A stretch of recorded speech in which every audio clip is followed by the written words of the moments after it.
Canon just dropped the C50 and for once, they didn't miss. This camera is the perfect size, but don't let the small size fool you. It shoots 7K RAW internal, shoots open gate, captures 32 megapixel stills at 40 frames per second, and has full XLR audio inputs with the handle. It's like Canon mashed the C80 with the Sony FX3 and created a media monster. But here's the real question. Is this the FX3 killer that we've all been waiting for? Let's talk about it. Canon is calling this their smallest and lightest cinema EOS camera. It weighs in just under 1.5 pounds, but it is loaded.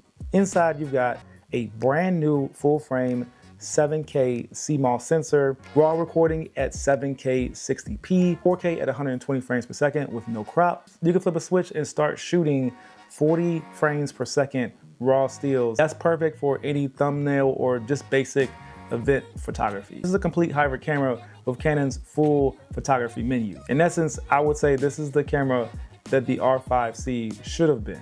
So how does this compare to the Sony FX3? Honestly, there's no comparison at all. Well, one thing the Sony FX3 has over this is the in-body stabilization, which this camera does not have. And of course, Sony is one of the best cameras to color correct with. I mean, the color science is amazing and the footage is simple and easy to work with. The C50 gives you more resolution, more recording formats, true open gate, real hybrid stills, and Canon's killer autofocus and color science.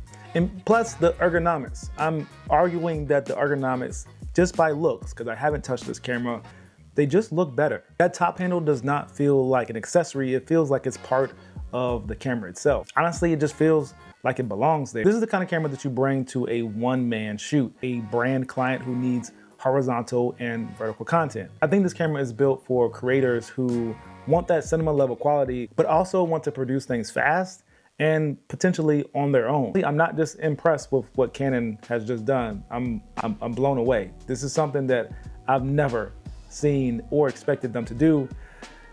It's the thing that I wished that they always did, right? And so it's one of those things that you just like, I'm so excited for Canon. I think that the future will be bright for Canon in this realm, but this is a long time coming. Now, if Canon added internal ND filters and an SDI port, this might have been the perfect camera ever created. But even without those, I think the C50 just made it harder to recommend the FX3 in 2025. Let me know your thoughts in the comments below, and I will see you guys in the next video. Peace.